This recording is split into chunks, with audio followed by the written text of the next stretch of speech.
بسم اللہ الرحمن الرحیم۔ شروع اللہ کے نام سے جو بڑا مہربان اور نہایتی رحم کرنے والا ہے۔ تمام حضرات درود پاک پڑھ لیجئے۔ اللہم صلی علی محمد وعلی آل محمد کما صلیت علی ابراہیم وعلی آل ابراہیم انکا حمید مجید۔ اللہم بارک علی محمد وعلی آل محمد کما بارکت علی ابراہیم وعلی آل ابراہیم انکا حمید مجید۔ اللہ کے پیارے نبی حضرت محمد رسول اللہ صلی اللہ تعالیٰ علیہ وسلم کی ذات گرامی جو ہے وہ احساس والے نبی ہیں۔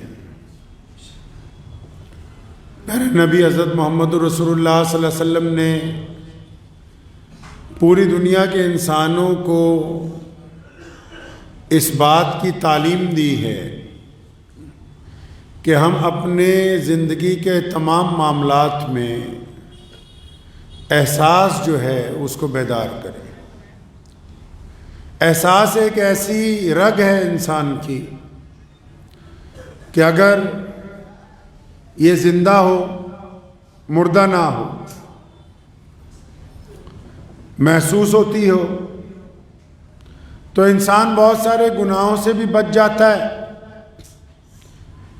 اعمال بھی قابل قبول ہو جاتے، نیت بھی پاک رہتی ہے، اور اللہ اس کے رسول صلی اللہ تعالیٰ علیہ وسلم کی طرف سے اس کے اوپر سیدھے راستے کا کرم جو ہے وہ جاری رہتا ہے۔ نبی علیہ الصلوۃ والسلام کی سیرت پاک پر اگر ہم توجہ ڈالیں گے، ایک صحابی نبی علیہ السلام کے پاس آئے، یا رسول اللہ میرا بیٹا گم ہو گیا ہے۔ ہالینڈ میں ایک ڈاکٹر صاحب ہیں، وہ ابھی چند سال پہلے مسلمان ہوئے۔ وہ لکھتے ہیں کہ میں دنیا کے تمام مذاہب کو پڑھ رہا تھا لیکن اسلام کو نہیں پڑھتا تھا۔ میرے ذہن میں میڈیا نے ایک تصویر بنائی تھی کہ بس آج کل تو اسلام صرف دہشت گردی کا نام ہے، آج کل تو بس اسلام جو ہے اس کو صرف بدنام کیا جا رہا ہے۔ تو میں نے سمجھا کہ اور دیگر کتابیں تو پڑھی جائیں۔ تو اس دوران ایک مولانا صاحب ان کو ملے،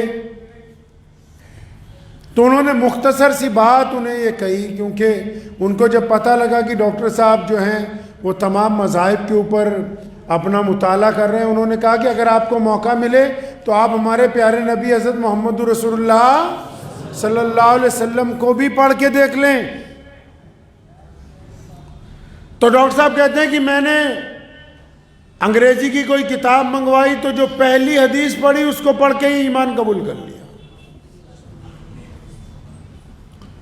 جو پہلی حدیث سامنے آئی بس وہ پڑھی، اور اللہ تبارک و تعالیٰ اور رسول اللہ صلی اللہ علیہ وسلم کے ساتھ عہد و پیمان ہو گیا کہ بس اب اس دین کی اتباع کرنی ہے۔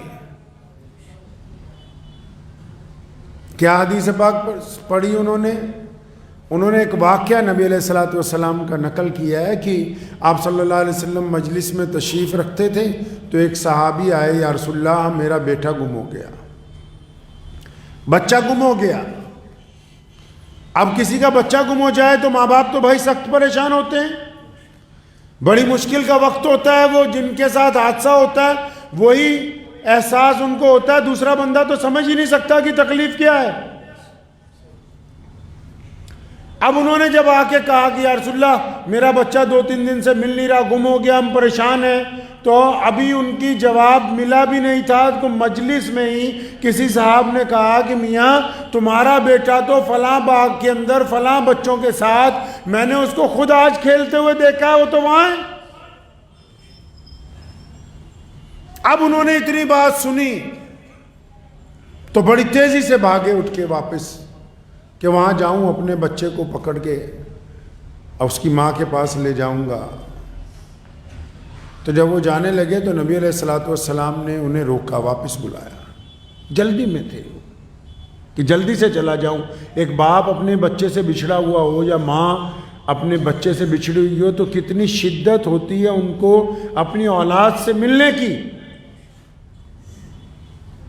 بعض اوقات ہم لوگ اپنے تمام معاملات بدل دیتے ہیں ایک ملاقات کے لیے، صرف کاروبار میں نقصان اٹھا لیتے ہیں، صرف رشتوں کو بچانے کے لیے دکانیں بند رکھتے ہیں کہ اتنے دن فلاں شادی میں جانا ہے، فلاں جنازے میں جانا ہے۔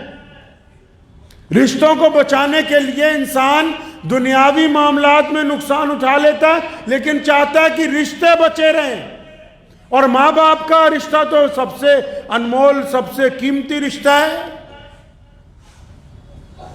تب وہ جب جا رہے تھے نبی علیہ السلام نے واپس بلایا، رک جاؤ۔ جی یا رسول اللہ، حکم فرمائیے۔ فرمایا جب اس باغ میں جاؤ گے تمہارا بچہ وہاں کھیل رہا ہو، قربان جائیں محمد رسول اللہ صلی اللہ علیہ وسلم پہ، فرمایا تمہارے بچے کا جو بھی نام ہے تو اس کو اس نام سے پکارنا ہے۔ اگر بچے کا نام عبداللہ ہے تو جا کے آواز لگانی ہے، عبداللہ عبداللہ، تاکہ عبداللہ آپ کو جواب دے سکے۔ تو یا رسول اللہ یہ کیوں؟ فرمایا کیونکہ تم اپنے بچے سے کئی دن سے بچھڑے ہوئے ہو، اور جب تم اس میدان میں جاؤ گے جہاں تمہارا بچہ کھیل رہا ہے، اگر تم نے بہت زور سے آواز لگائی تو اس آواز میں ایک درد بھی ہوگا، محبت بھی ہوگی، شدت بھی ہوگی۔ تم نے اگر یوں جا کے کہہ دیا میرے پیارے بچے، اے میرے لال، اے میرے جگر کے ٹکڑے، اے میرے پتر، فرمایا تم تو اس محبت میں جا کے اپنے بچے کو بلاؤ گے نا کہ بچھڑا ہوا ہے، لیکن اگر تمہارے بچے کے ساتھ اس میدان میں کوئی یتیم کھیل رہا ہوا، کسی یتیم کا بچہ بیٹھا ہوا، اور جب وہ تمہاری اس شدت محبت کو دیکھے گا، ان الفاظات کو سنے گا، اس کو اپنا باپ یاد آ جائے گا۔ اس لیے تم جب اپنے بچے کو آواز دینا تو اس کا نام لے کے آواز دینا۔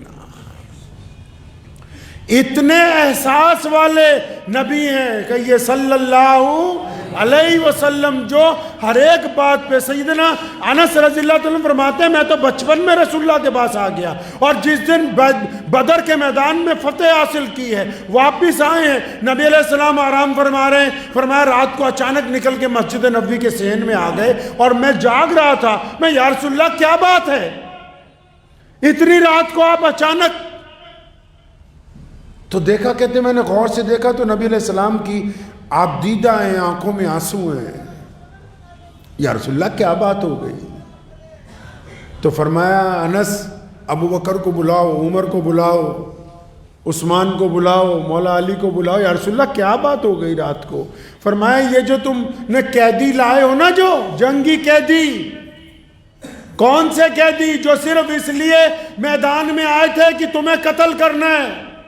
کون سے قیدی جو اس ارادے سے گھر سے چلے تھے کہ آپ کو نیست و نابود کریں گے، آپ کی کھوپڑیوں کو نیزوں کے اوپر لگائیں گے، آپ کو زمین دوز کر کے آئیں گے، وہ قیدی، کوئی عام قیدی نہیں۔ فرمایا یہ جو قیدی آئے نا، جنگی قیدی، تو ان کی رسیاں اتنی زیادہ تم نے سخت باندھ دی ہیں کہ اس کی تکلیف کی وجہ سے ہائے ہائے کرتے ہیں۔ جب یہ تکلیف کی وجہ سے ہائے ہائے کرتے ہیں تو مجھ سے ان کی تکلیف دیکھی نہیں جاتی ہے۔ صحابہ فرماتے ہیں کہ ایک موقع پر صحابہ فرماتے ہیں ہمارے سب کے آنسو نکل آئے۔ کیا بات ہو گئی؟ فرماتے ہیں ایک موقع ایسا آیا کہ اللہ کے نبی علیہ السلام نے سیدنا ابو بکر کو کہا، اور حضرت عمر رضی اللہ تعالیٰ عنہ کو اسپیشل کہا، حضرت عثمان کو، مولا علی کو، ابو عبیدہ بن جراح اور خالد بن ولید جیسے جلیل القدر صحابہ مجلس میں بیٹھے ہوئے ہیں۔ کیا فرمایا؟ قربان جائیں رسول اللہ صلی اللہ علیہ وسلم پر، اور فرمایا میرے صحابہ وہ اکرمہ آ رہا ہے۔ کون اکرمہ؟ کون؟ ابو جہل کا بیٹا۔ کون ابو جہل؟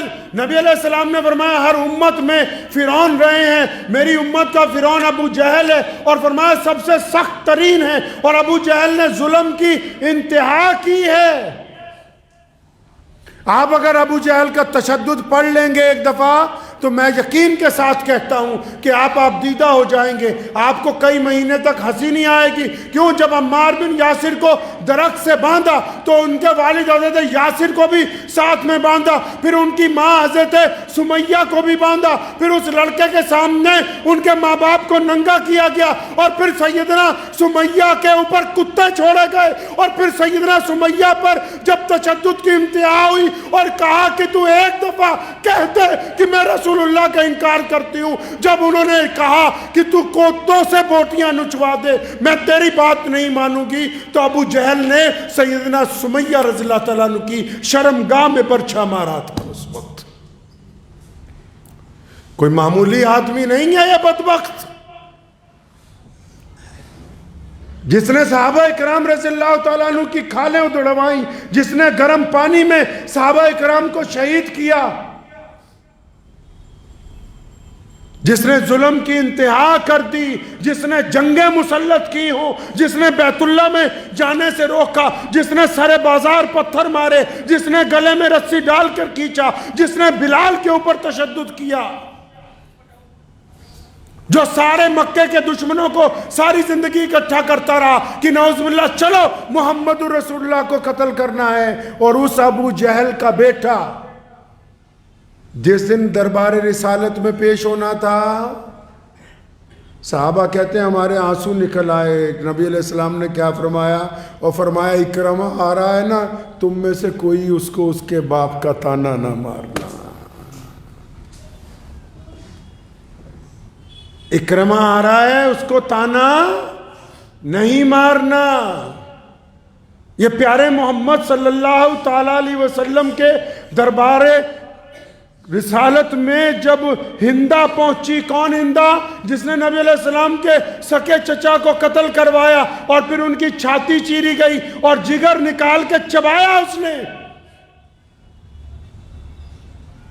جب اسلام قبول کرنے کے لیے آئی اور اس نے کہا یا رسول اللہ میرے پچھلے گناہ معاف ہو جائیں گے, فرمایا ہاں سارے کے سارے معاف ہو جائیں گے. احساس ہے.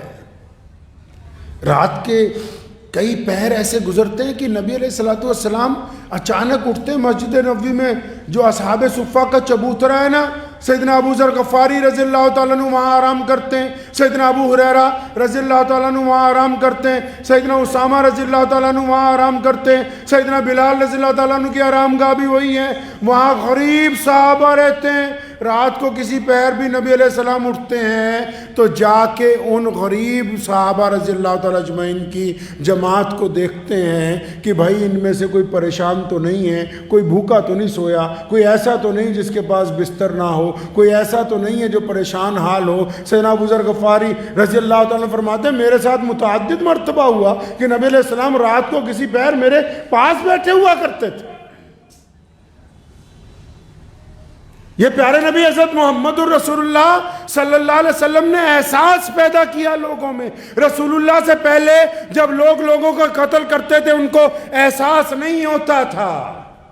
رسول اللہ سے پہلے جب کالا سمجھ کے لوگوں کو بیت اللہ سے باہر دھکا دیتے تھے تو دھکا دینے والوں کو احساس نہیں ہوتا تھا. رسول اللہ سے پہلے جب بیٹیوں کو زندہ دفن کر دیا کرتے تھے تو بیٹی کے باپ میں احساس نہیں ہوتا تھا. یہ محمد الرسول اللہ ہے.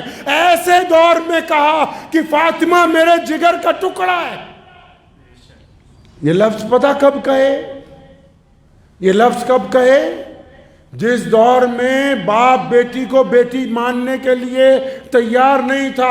یہ اس دور میں کہے جب لوگ بیٹیوں کو زندہ دفن کرتے تھے. یہ اس دور میں کہے جب لوگ بیٹیوں کو وجود کو ماننے کے لیے تیار نہیں تھے. اور کریم رسول صلی اللہ علیہ وسلم کا طریقہ دیکھیے, مدینے سے اگر باہر جانے لگتے ہیں تو سب سے ملتے ہیں, آخر میں سیدہ فاطمہ سے ملتے ہیں.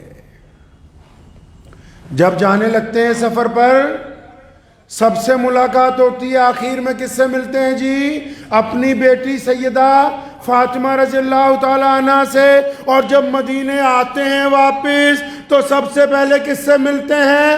سیدہ فاطمہ رضی اللہ تعالی عنہ سے. بعد میں سب سے ملاقات ہوتی ہے. پیارے نبی حضرت محمد رسول اللہ صلی اللہ تعالی وسلم نے یہ درس دیا ہے. آج ہمارے اندر کمی کیا ہے؟ احساس مر گیا ہے. مر گیا ہے ضمیر لوگوں کا.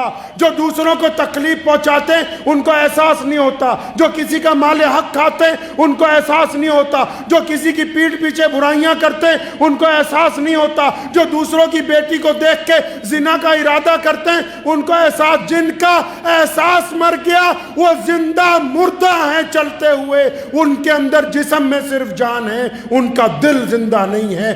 زندہ انسان وہی ہے جس کا احساس باقی ہے, جس کو پتا ہو یہ بات کہ یہ جو میں لقمہ کھا رہا ہوں, جو میں لقمہ کھا رہا ہوں, یہ حلال کا ہے کہ حرام کا ہے. اگر یہ احساس زندہ ہے تو ہم اچھے انسان ہیں. اگر احساس مر گیا تو پھر ہم مردہ انسان ہیں. مردہ صرف وہی تو نہیں جو قبروں میں چلے گئے. مردہ صرف وہی تو نہیں جن کی جان نکل گئی ہے. مردہ وہ بھی تو ہیں جو حق بات نہیں کہہ سکتے. مردہ وہ بھی تو ہیں جو خاموشی سے حرام مال کھا رہے ہیں. مردہ وہ بھی تو ہیں جو جان بوجھ کے دوسروں کی بیٹیوں سے زنا کر رہے ہیں. مردہ وہ بھی تو ہیں جو ناجائز مال کا کاروبار کر رہے ہیں, کیونکہ ان کا احساس مر گیا. یہ مردہ ہے.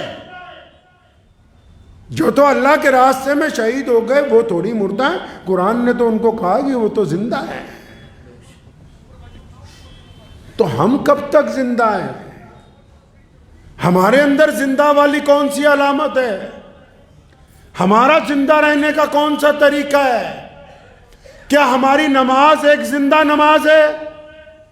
کیا ہمارا کاروبار ایک احساس والا کاروبار ہے؟ کیا ہماری رشتہ داریاں ایک احساس والی رشتہ داریاں ہیں؟ نبی علیہ الصلوۃ والسلام قدم قدم پر احساس کرتے ہیں ہر ایک بات کا. ہم نے سمجھا سنت یہ ہے کہ سبحان اللہ کو 33 مرتبہ پڑھ لی جائے, وہ عمل کے طور پر کرنے کی سنت ہے عبادت کی. لیکن زندگی کی سنت یہ ہے کہ جب بھی بندہ سوچے تو اچھا ہی سوچے, برا نہ سوچے. ہم نے سوچا سب سے افضل صرف فجر کی سنتیں ہیں, لیکن ان سے بھی زیادہ افضل یہ ہے کہ دل کو پاک رکھنا کینے سے, بغض سے دل کو پاک رکھنا. وہ عبادت کی سنت ہے, یہ زندگی کی سنت ہے. اگر دل پاک نہیں ہے ہم سوچتے کیسے؟ کیا ہمارے اندر احساس ہے؟ کیا ہم دو بھائیوں میں احساس ہے؟ کیا جھوٹ بولتے وقت ہمیں احساس ہوتا ہے کہ ہم جھوٹ بول رہے ہیں؟ اگر یہ احساس ہوتا ہے تو ابھی ایمان باقی ہے, ہم پلٹ سکتے ہیں. اگر جھوٹ بولتے وقت بھی یہ احساس نہیں ہوتا کہ یہ جھوٹ ہے تو پھر اب ہم ایمان کی طرف پلٹنے والے ہیں نہیں ہیں. پیارے نبی صلی اللہ علیہ وسلم کیسے سوچتے ہیں؟ ہمارے نبی علیہ الصلوۃ والسلام کیسے سوچتے ہیں بھائی؟ پتہ ہے آپ کو؟ کبھی پوچھا آپ نے اپنے امام سے, کبھی پوچھا کسی دیندار آدمی سے کہ رسول اللہ صلی اللہ علیہ وسلم کیسے سوچتے ہیں؟ نبی علیہ السلام کے صحابہ میں سے ایک چھوٹے صحابی ہیں, ان کا نام ہے انس رضی اللہ تعالیٰ عنہ. کیا نام ہے جی؟ یاد کر لیجئے گا اس واقعے کو جو میں آپ کو سنانے لگا ہوں. سیدنا انس رضی اللہ عنہ فرماتے ہیں میں سب سے چھوٹا تھا صحابہ میں, اور فرماتے ہیں کہ میرے دل میں ایک دن ایک بات آئی, میرے ذہن میں ایک بات آئی. کیا بات آئی ذہن میں؟ فرمایا اللہ کے نبی علیہ الصلوۃ والسلام اتنا پیار کرتے ہیں, اتنا پیار کرتے ہیں, اور میں تو بچپن سے دیکھتا ہوں یہ تو سب سے ہی پیار کرتے ہیں, کسی سے ناراض ہی نہیں ہوتے, غصہ ہی نہیں آتا. تو فرماتے ہیں میں نے پلان بنایا, ارادہ کیا کہ میں کچھ ایسا کروں کہ نبی علیہ الصلوۃ والسلام کو مجھ پر تھوڑا سا غصہ آئے اور میرے پھر 2-4 لگ جائیں. آپ کو پتہ ہے پنجابی دی کہاوت ہے, ماں پیو دیاں گالاں کہ اودیاں نالاں. استاد اگر یا ماں باپ اگر بچے کو مار دیں تو یہ ان کے لیے اللہ تبارک و تعالیٰ کی نعمت ہے جس کا کوئی بدل نہیں ہے. یہ نعمت ہے, یہ تو تماش بینی آج کل شروع ہوئی ہے ہمارے ہاں. کہ اگر پتہ لگ جائے ٹیچر نے اسکول میں ذرا بچے کو ڈانٹ دیا تو ماں باپ بدتمیزی کرنے پہنچتے ہیں ٹیچر کے ساتھ، جب کو ان کو پتہ نہیں کہ یہی ایک ڈانٹ ہے جو اس بچے کو اتری ہوئی پٹری سے لائن پہ لائے گی اور ایک اس کو کامیاب انسان بنائے گی۔ لیکن کیونکہ اب ماں باپ نے طے کر لیا کہ ہم نے اپنے بچے کو کامیاب نہیں بنانا، صرف بڑا کرنا ہے پال پوس کے، پھر چاہے گنڈا بنے موالی بنے، اس لیے یہ طے کر لیا کہ اگر استاد کچھ کہہ دے گا تو استاد کی بے عزتی کرنے اسکول تک جائیں گے۔ تو انس فرماتے کہ میں نے یہ ارادہ کیا کہ نبی علیہ السلام مجھے ناراضگی میں کبھی ایک آدھی چپت لگ جائے یا ایک آدھا مکہ لگ جائے، مجھ سے ناراض ہوں تو سارے صحابہ یہ کہیں گے کہ ہم سے رسول اللہ پیار کرتے تھے، صرف اکیلا انس ہوگا جو یہ کہہ سکے گا کہ میں نے رسول اللہ صلی اللہ علیہ وسلم کی مار بھی کھائی۔ الگ بننا کوئی بری بات نہیں، اپنے آپ کو الگ شناخت قائم کرنی کہ ہاں میں فلاں کام میں، کوئی ڈاکٹر بن کے اپنی شناخت قائم کر رہا ہے، کوئی انجینئر بن کے، کوئی افسر بن کے، کوئی عالم بن کے، تو فرمایا میں نے سوچا کہ ہاں کہ یار میرے اگر 2-3 لگ جائیں کسی بات پہ تو کچھ ایسی اسکیم لگاؤ۔ تو فرمایا بہت مہینے گزر گئے، کوئی اسکیم ہی نہیں لگ رہی تھی۔ ایک دن عصر کی نماز کے بعد پیارے نبی حضرت محمد رسول اللہ صلی اللہ علیہ وسلم کے پاس ودیش سے مہمان آئے ہوئے تھے۔ اب بہت سارے لوگوں کو یہ بھی نہیں پتا ہوگا، نبی علیہ السلام جو ہمارے پیارے آقا صلی اللہ علیہ وسلم ہیں، انہوں نے جب اعلان نبوت کیا پوری دنیا کے الگ الگ ملکوں میں سے وفد بن کے لوگ نبی علیہ السلام کو مدینہ منورہ ملنے آتے تھے۔ پوری دنیا میں سے آپ صلی اللہ علیہ وسلم کی خدمت میں لوگ آتے تھے وفد بنا کے کہ آپ اللہ کے نبی بن کے آئے، ہمارے ساتھ اپنا کوئی نمائندہ بھیجیے تاکہ آپ کا دین ہمارے گھر تک بھی پہنچ جائے۔ تو فرمایا کچھ مہمان آئے تو نبی علیہ السلام نے، میں موجود تھا مسجد میں، انس فرماتے ہیں کہ میں مسجد میں تھا، کچھ مہمان آئے تو نبی علیہ السلام نے مجھے کہا کہ انس بھاگ کے جاؤ بازار سے ناشتہ لاؤ۔ اب وہ فرماتے جب میں ناشتہ لینے بازار گیا تو پیارے نبی علیہ السلام مہمانوں کے پاس بیٹھے تھے، نہ حضرت اس وقت بلال رضی اللہ تعالیٰ عنہ، حضرت ابو ہریرہ، دونوں نبی علیہ السلام کے بالکل پرسنل سیکٹری جن کو کہتے ہیں، وہ دونوں کون ہیں؟ حضرت بلال اور حضرت ابو ہریرہ۔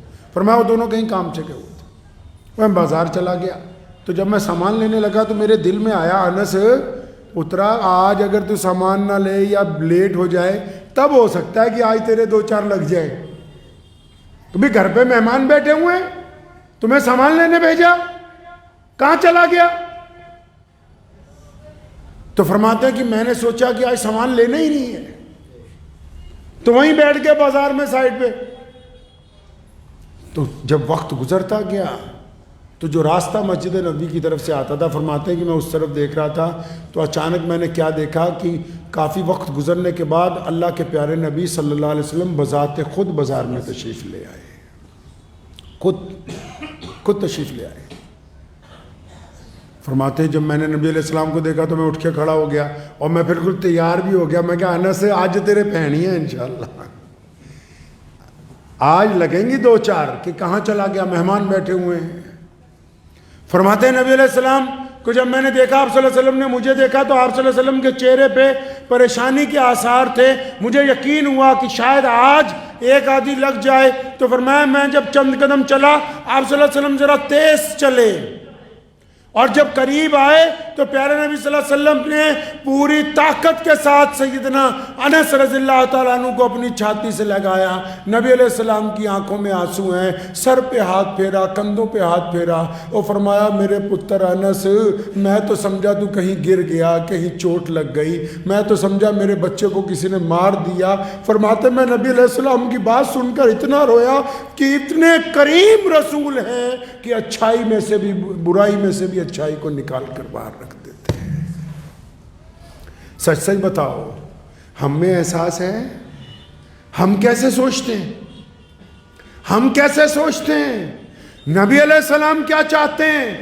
اور رسول اللہ چاہتے ہیں کہ میری امت کا بڑا چھوٹا مرد عورت جب سوچے تو پوزیٹیو سوچے، جب سوچے مثبت سوچے، جب سوچے اچھا سوچے، کیونکہ ہمیں اللہ نے باوقار بنایا ہے۔ خاندانی اور غیر خاندانی کی پہچان یہی ہے کہ باوقار آدمی گری ہوئی بات نہیں کرتا، باوقار آدمی گری ہوئی سوچ نہیں رکھتا، باوقار آدمی گری ہوئے لفظ زبان سے نہیں نکالتا۔ یہاں رسول اللہ کیا چاہتے ہیں؟ انہوں نے حکم دیا مسلمانوں کہ جب بھی سوچنا ہے اچھا سوچنا ہے۔ یہاں تک حکم فرمایا تم نے کسی کا دل نہیں چیر کے دیکھا کہ اس کے دل میں کیا ہے۔ اگر کسی کے متعلق رائے قائم کرو گے تو اچھی رائے قائم کرو گے۔ چھاتی پہ ہاتھ رکھ کے بتاؤ، ہم جب کسی کے متعلق رائے قائم کرتے تو کیسے کرتے ہیں؟ مسجدوں والے ہی بتاؤ، 4 نمازی چلے جائیں، جو پیچھے 4 رہتے ہیں، کیا وہ ان کی برائی کرتے ہیں اچھائی کرتے ہیں؟ ایک بھائی دوسرے بھائی کی برائی کرتا ہے کہ اچھائی کرتا ہے؟ رات کو خاندان کی مجلس لگی ہو، اس میں سے جو 2 اٹھ کے چلے جاتے ہیں باقی 6 ان کی برائیاں کرتے ہیں، ان میں سے جب 3 چلے جاتے ہیں باقی 3 ان کی برائیاں کرتے ہیں۔ آپ آنے والی نسلوں کو سمجھا کیا رہے ہو؟ کیا سمجھا رہے ہو ان کو؟ کس طرف لے کے جا رہے ہو معاشرے کو؟ ہر بندہ کوئی ایک مذہب کی برائی، کوئی دوسرے مذہب کی برائی، کوئی ایک محکمے کی برائی، کوئی دوسرے محکمے کی برائی، کوئی دوستوں کی برائی، کوئی یاروں کی برائی، کوئی ماں باپ کی برائی۔ اور یہ سمجھایا کس نے؟ پیارے نبی علیہ السلام کی سنت ہے مثبت سوچنا، پوزیٹیو سوچنا۔ دنیا میں اسلام سب سے بڑا مذہب اس لیے بنا کیونکہ رسول اللہ نے سیدنا بلال کے متعلق پوزیٹیو رائے کو قائم کیا کہ یہ مظلوم ہے، اس کا حق بنتا ہے کہ اس کو عام انسانوں کے برابر لا کر کھڑا کر دیا جائے۔ ہم کیسے سوچ رہے ہیں بھائی؟ اگر آپ برا سوچتے ہیں تو آپ ابھی اچھے انسان نہیں بنے۔ کئی لوگ پوچھتے ہیں نا بھی اچھا بندہ کیڑا ہے، اچھا بندہ کیڑا ہے، اور کچھ لوگ خود ہی اپنے آپ کو دیندار سمجھنے لگتے ہیں کہ میں بڑی تسبیح کرتا ہوں جی، میں عمرہ کر کے آیا ہوں جی، میں چلے میں گیا تھا جی، میں اجمیر شریف گیا تھا جی، میں پکا سنی ہوں جی، میں پکا اہل حدیث ہوں جی۔ یہ اپنے دل کو ذرا پوچھئے کہ آپ کا معیار کیا ہے، آپ کہاں پر کھڑے ہیں، آپ کی اپنے بھائی کے متعلق کیا رائے ہے، آپ اپنے غیر مسلم پڑوسی کے متعلق کیا سوچتے ہیں؟ آپ نے ٹھیکہ لے لیا کہ آپ مسلمان ہیں تو ساری نیکیاں آپ کی ہوں گی؟ کیا اللہ اور اس کے رسول نے کہا نہیں کہ دنیا میں جو بھی انسان خواہ وہ مسلمان ہو یا نہ ہو اگر وہ نیکی کا کام کرے گا تو اللہ اس کی نیکی کو ضائع نہیں کریں گے؟ کیا اپنے ذہنیت بنائیے کہ بس ہم ہی نیک ہیں؟ نیکی کا معیار پتہ کیا ہے؟ نیکی کا معیار یہ ہے کہ آپ کسی کے متعلق ناجائز نہ سوچیں۔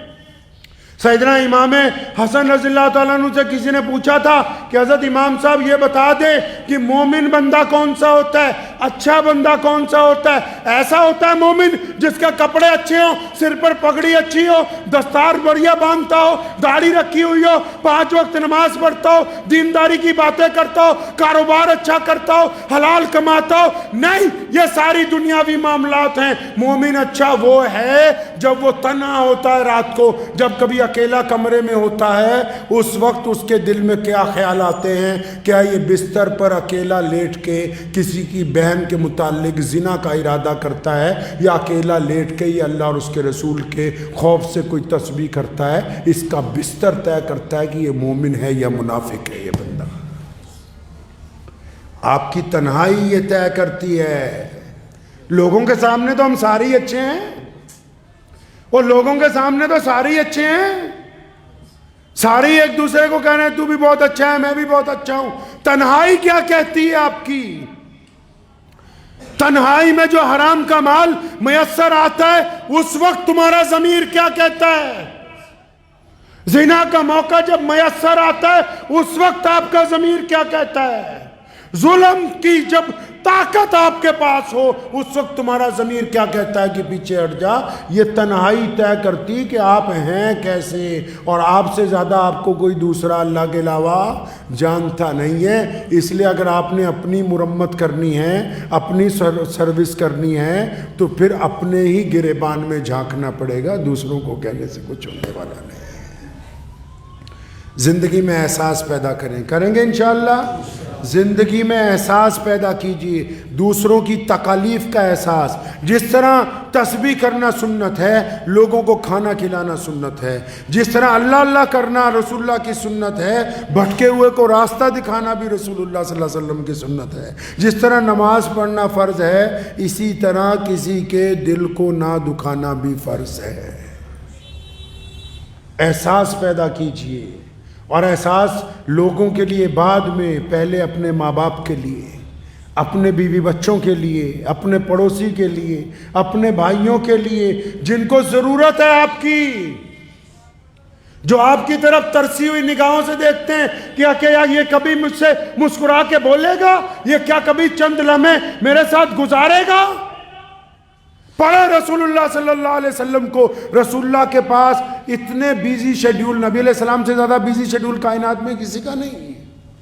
اس بیزی شیڈیول میں بھی رسول اللہ گھر کے لیے وقت نکالتے ہیں، اپنی اہلیہ کے ساتھ، ہم سب کی ماں کے ساتھ ہاتھ بٹاتے ہیں، کچن میں، گھر کے کاموں میں. رسول اللہ نے اپنی مصروف زندگی میں وقت نکالا، کھیت جا کے پودے لگاتے ہیں خود. رسول اللہ مصروف زندگی میں سیر کرنے کے لیے اور پہاڑ تک جاتے ہیں. رسول اللہ صلی اللہ علیہ وسلم مصروف زندگی میں کھانا کھانے سے پہلے پڑوسیوں کو پتہ کرواتے ہیں کہ کس کس نے کھانا کھایا، کس کس نے نہیں کھایا. رسول اللہ مصروف زندگی میں جانوروں کی خبر گیری کرتے ہیں. نبی علیہ السلام اتنا مصروف ہونے کے باوجود غلاموں کی خبر گیری کرتے ہیں، بیواؤں کی خبر گیری کرتے ہیں. ہم تو کہتے ہیں وقت ہی نہیں ہے. ارے جانا کہاں ہے بھائی؟ کس وقت کی بات کرتے ہو؟ یہ 2005 اور 2006 میں لکھنؤ میں ایک صاحب گزرے ہیں، ان کا نام تھا سبوت رائے، سہارا کمپنی کے مالک. اتنا امیر آدمی کے ایک شہر بسایا، اور پھر جب اپنے بیٹوں کی شادی کی تو بیٹوں کی شادی میں دروازے پر پتہ کس کو کھڑا کیا؟ مہمانوں کو ریسیو کرنے کے لیے اس وقت کے جو بڑے سٹار تھے، میں نام نہیں لوں گا کیونکہ میں مسجد میں بیٹھا ہوں، اس وقت کے جتنے بڑے سٹار ہیں اور اب بھی، ان کو بمبئی سے بلا کے دروازے پہ کھڑا کیا کہ مہمان جب آئیں گے ان کو پھول پکڑانے ہیں تم نے.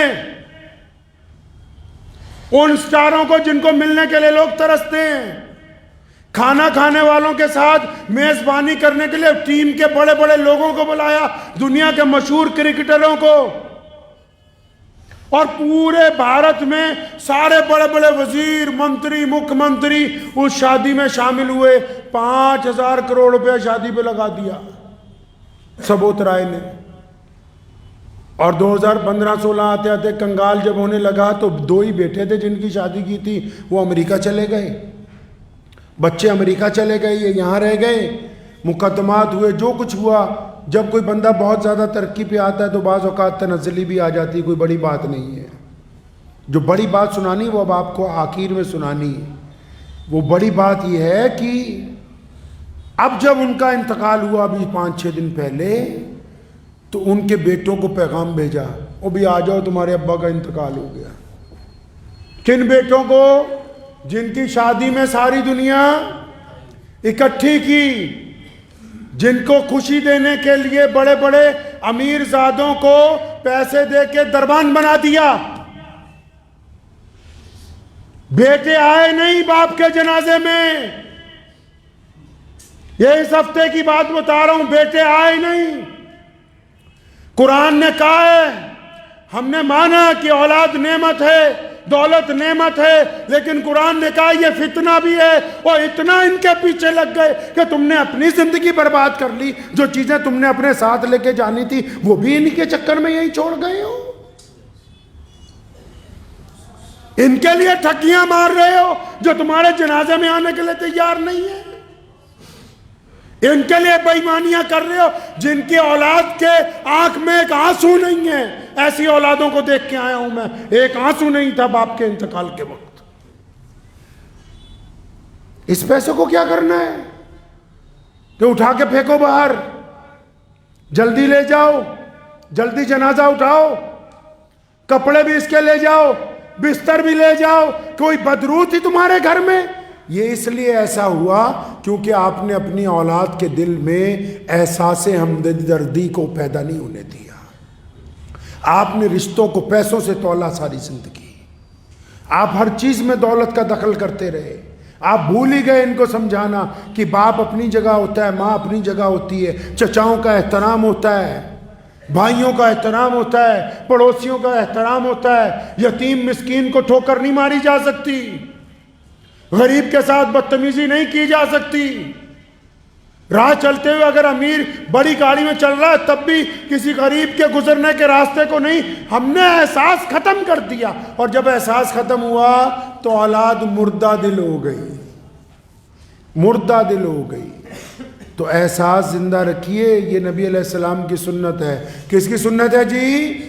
رسول اللہ صلی اللہ علیہ وسلم کی سنت ہے. احساس زندہ رکھیں, ہر ایک کام میں اس بات کو یاد رکھیں کہ رسول اللہ یہ چاہتے ہیں کہ آپ کے کسی عمل سے کسی دوسرے انسان کا دل نہ دکھے. یہ رسول اللہ چاہتے ہیں. دعا کیجیے اللہ اس پہ عمل کی توفیق عطا فرمائے. وآخر دعوانا ان الحمد للہ رب العالمین.